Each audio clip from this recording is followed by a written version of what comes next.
quase metade da população brasileira está acima do peso. Curitiba está se desenvolvendo economicamente. Prova disso é o mercado de luxo que está chegando na capital com o Pátio Batel. Enquanto no Brasil o número de fumantes diminui, em Curitiba a porcentagem de pessoas que fumam aumentou. Eu sou Leonardo Celeste. E eu, Raíssa Baú. O Tela de 1 de hoje está no ar.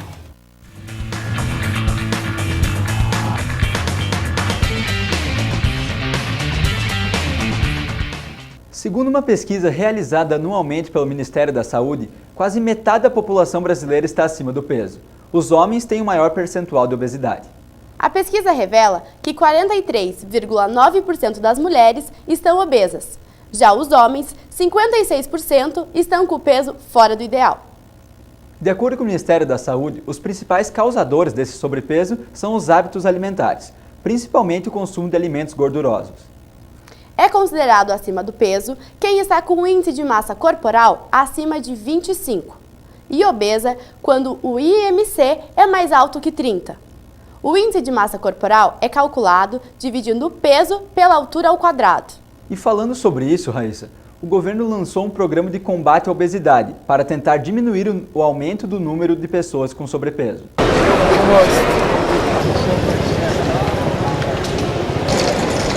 Mas tudo que a gente faz em exagero vai prejudicar a saúde. Eu me cuido muito, não gordura, não muitas massas, essas coisas a gente tem que comer com a boca e não com os olhos, né? Porque senão você acaba comendo demais. Só faço caminhada, muita caminhada, ando bastante. O governo tem que ter assim, né, um incentivo para tudo que for de bom tem que ser feito. Tem que ser feito. Muitos ignoram, nós não podemos ignorar as coisas boas. Entende? Se tem coisas ruins, nós vamos fazer uma reciclagem das coisas ruins, jogar fora e o bom aproveitar. Não conheço o programa, mas eu, por exemplo, quando o tempo ajuda, eu vou trabalhar de bicicleta. Foram 11 quilos agora, nos últimos 4 meses, já perdi. Você cria um projeto que o próprio governo está ajudando, incentivando, né? Ninguém presta atenção nisso. Aí que as crianças gordinhas, eu fui uma criança gordinha, que não toma esse tipo de cuidado, vira um adulto gordo e problema com isso da vida. Na realidade, é aquele ponto assim, existe uma coisa quando você emagrece, engorda, que você chega num limiar que é meio que assim, passou desse limiar não tem volta. Então eu, quando estava chegando perto do limiar, eu falei, ou eu faço alguma coisa ou eu tenho que ir para a faca. Eu não queria ir para a faca, então a gente muda a cabeça. Né? Estou feliz comigo, não com o peso. Vários outros países, até tido como mais desenvolvidos, passam por problemas de obesidade. Eu acho que o governo deu um tiro certo aí nesse programa da obesidade. Agora, não sei a instrumentalização, se vai ser efetivada adequadamente ou não. O programa em si eu achei excelente na parte que eu tomei conhecimento. De 6 meses há um plano para 12 quilos. Acredito que atingirei a meta. Por questão de saúde, eu acho que é bom diminuir, né? Por questão, assim, de poder ter uma qualidade de vida melhor, poder fazer um exercício com menos dor, né? Para que a gente não tenha uma população obesa, né? Para educar desde criança, para que as crianças comam alimentos mais saudáveis e não tenham problema quando chegar na adolescência e na fase adulta. O governo estadual lançou recentemente um programa de combate à obesidade, que já é considerada epidemia. Os interessados serão medidos, pesados e terão seu índice de massa corpórea calculado. Quem estiver acima do peso será encaminhado a uma unidade básica de saúde para ser examinado e orientado. Não só os que precisam, mas eu acredito muito mais no trabalho de prevenção do que você procurar ajuda quando você já está com o problema estabelecido. Né? Eu acredito que um dos problemas de saúde pública do nosso país seja esse, de certa forma, que as pessoas não se previnem. Né? Na verdade, elas já procuram ajuda quando o problema já está instalado e aí realmente o fator psicológico da pessoa já está bastante alterado. Essa pessoa emocionalmente ela já sofreu muito, ela já sofreu preconceito. O Ministério da Saúde também divulgou uma pesquisa que revela que o número de fumantes continua caindo no Brasil. Porém, essa realidade não acontece aqui em Curitiba. A capital paranaense tem o segundo percentual de fumantes do país, perdendo apenas para Porto Alegre. Mais de 20% dos curitibanos fumam. A cidade com menos fumantes é Maceió. Apenas 8% da capital alagoana tem o hábito de fumar. Um percentual bem abaixo da média nacional, que este ano foi de 15%. De acordo com a pesquisa, hoje temos mais ex-fumantes do que fumantes no Brasil. E a maioria dos que ainda fumam são homens. Eles também são os que têm o maior índice de redução do hábito de fumar. Estreia hoje um novo quadro no Tela 1. O Descobrindo Curitiba vai levar você a conhecer melhor a capital paranaense. No episódio de hoje, vamos para a Praça Rui Barbosa. Você sabe quem foi Rui Barbosa?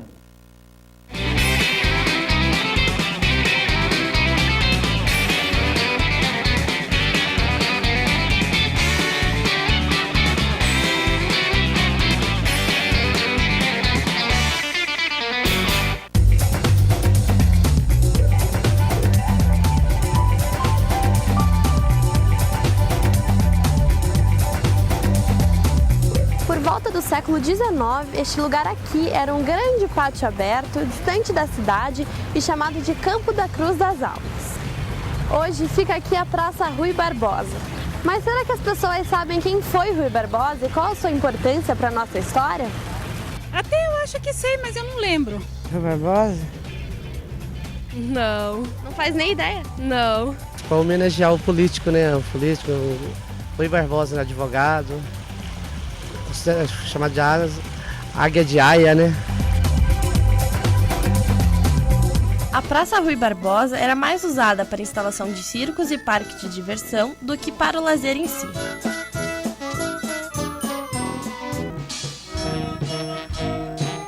Nos anos 50, o então prefeito Ney Braga fez um trabalho de revitalização do local, adotando o modelo de terminal.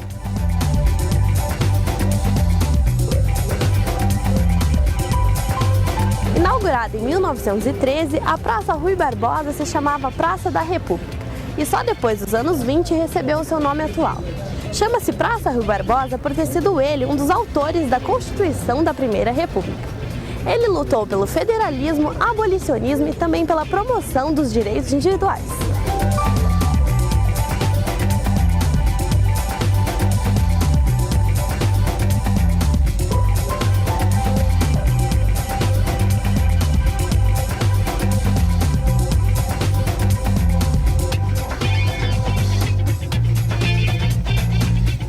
E agora, você já sabe me dizer quem foi o Rui Barbosa e por que a praça leva o nome dele? A Agência do Trabalhador está com mais de 4.000 vagas de emprego para todos os níveis de escolaridade. E os salários são acima do piso regional do Paraná, que é de R$ 736. Entre as principais vagas ofertadas estão para o comércio, a indústria e serviços em geral. Quem busca oportunidades de trabalho com carteira assinada deve procurar a agência. Ela fica no centro de Curitiba, na rua Pedro Ivo, número 750. Os candidatos devem levar RG, CPF e carteira de trabalho. O horário de funcionamento da Agência do Trabalhador é de segunda a sexta-feira, das 8 da manhã às 5h30 da tarde. E agora vamos falar do tempo, Raíssa. Curitiba amanheceu nublado nesta quarta-feira. Os curitibanos passaram a tarde toda esperando pela chuva. Como deve ficar o tempo para amanhã? Nesta quarta-feira, o céu vai ficar com muitas nuvens e deve chover na capital. A temperatura deve ficar entre 24 e 17 graus. No litoral, pancada de chuva e céu nublado. A máxima é de 28 graus e a mínima de 20. A capital paranaense é referência em qualidade de vida e reúne características que a torna destino de negócios, assim como acontece com o mercado de luxo. Confira na reportagem de Camila Reben.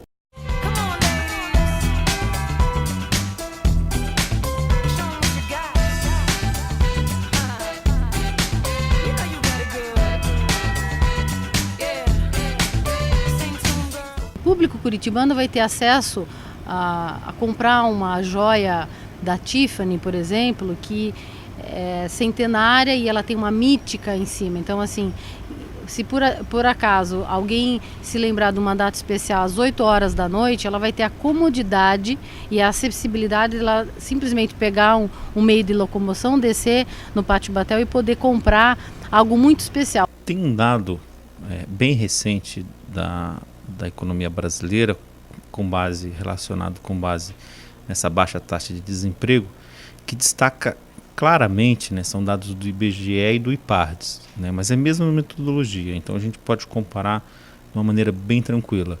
Que a renda habitual, ou seja, a renda permanente, né, a principal fonte de renda, normalmente a renda salarial do trabalhador curitibano, né, mensal, está em torno de R$ 1.800. né? Só para a gente ter uma ideia, né, em segundo lugar, e é a primeira região metropolitana, em segundo lugar vem São Paulo, com 1.750 aproximadamente. Então, por incrível que pareça, a renda habitual do trabalhador curitibano é a maior do Brasil, no qual a gente tem pesquisa. Consequentemente, isso tem um impacto muito positivo, né, no comércio de bens de luxo, que a gente está vendo um forte crescimento na nossa capital. A cidade tem um público consumidor de produtos de luxo há mais tempo, antes mesmo do que o Pátio Batel se tornasse uma realidade para a cidade. Isso vem se desenvolvendo desde no final da década de 90 para o começo do ano 2000, especialmente nos setores de automobilístico e também imobiliário. No segmento fashion, a cidade também já tem algumas operações com marcas consideradas de alto luxo. Então, assim, eu acho que Curitiba já vem se desenvolvendo economicamente e isso impacta no seu potencial de mercado. Curitiba é considerada local teste para diversos setores. Também possui a segunda maior concentração de domicílios classe A do Brasil. Tudo isso contribuiu para que as marcas de luxo começassem a ver a cidade como um mercado a ser explorado. A perspectiva é que Curitiba ela venha a se moldar numa capital de bom poder aquisitivo, de alto poder aquisitivo, né? Com construção de novos shoppings, inevitavelmente com abertura de novas lojas a nível internacional, de padrão de consumo alto e seguindo muitas vezes a tendência de São Paulo, de Rio, né, e se colocando, né, com uma boa oportunidade, uma grande oportunidade para esse mercado de luxo. As marcas internacionais e hoje as marcas nacionais têm um regime profissional muito rígido para decidir aonde que ela vai colocar o seu ponto de venda. Isso acontece no segmento fashion, no segmento gastronômico, em todos os segmentos que um centro de compras como o Pátio Batel vai ofertar. Então, durante um processo de lançamento comercial e todo o processo de negociação com essas marcas, a gente conseguiu mostrar que Curitiba está para o Brasil como o Brasil está para o mundo, em termos de potencial de mercado e potencial de consumo do público curitibano. A economia de Curitiba, em comparação, né, com as demais regiões metropolitanas do Brasil, está indo muito bem. A gente observa, até pela questão do emprego e da produção, Curitiba com um destaque fenomenal. Por exemplo, Curitiba, a região metropolitana de Curitiba, tem a menor taxa de desemprego entre as regiões metropolitanas estudadas pelo IBGE, né? Ou seja, 3,8% de taxa de desemprego. Enquanto que a média nacional das demais capitais ou demais regiões metropolitanas, tipo Porto Alegre, Rio de Janeiro, São Paulo, Recife, Salvador, né, está em torno de 5,5%. Então Curitiba está se destacando muito bem em relação, né, à economia nacional como referência aí de análise. Dentro do nosso DNA, da nossa identidade, existe o luxo essencial. O que é o luxo essencial? Não é um luxo de ostentação, luxo de exclusão. O luxo é ter qualidade em qualquer atitude, em qualquer oferta, é no espaço que a gente vai ter cuidado, ou seja, o que a gente considera como luxo é o luxo essencial, que ele não se mede por números, ele não se mede por cifras, mas na qualidade, na sensação de prazer que a pessoa vai ter ao vir aqui para tomar um sorvete, para subir no quarto piso dentro de um mini pomar de jabuticabeiras, ou ele poder optar, ter acesso a determinadas novidades que hoje ele não tem na cidade.